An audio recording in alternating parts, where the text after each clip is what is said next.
രാജാക്കാട് ശ്രീ മഹാദേവ ക്ഷേത്രത്തിലെ തിരുവുത്സവത്തോടനുബന്ധിച്ച് കലവറ നിറയ്ക്കൽ നടന്നു. മെയ് 1-ന് ആരംഭിച്ച് 6-ന് സമാപിക്കുന്ന തിരുവുത്സവത്തിൽ എല്ലാ ദിവസവും ക്ഷേത്രത്തിൽ വരുന്ന മുഴുവൻ ആളുകൾക്കും ഭക്ഷണം നൽകാനുള്ള ശ്രമത്തിലാണ് ക്ഷേത്ര കമ്മിറ്റി.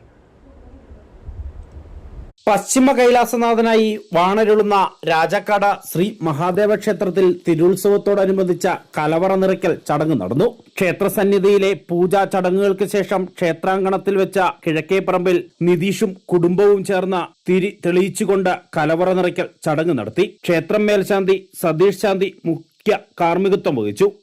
SNDP രാജാക്കാട് ശാഖാ president Sabu Vavalakkattu, vice president VS Biju, secretary KP Sajeeva, വനിതാ സംഘം പ്രവർത്തകർ ഉൾപ്പെടെ നിരവധി പേർ പങ്കെടുത്തു. മെയ് 1 മുതൽ 6 വരെയാണ് ക്ഷേത്രത്തിൽ തിരുവുത്സവം നടക്കുന്നത്. News bureau, Rajakkad.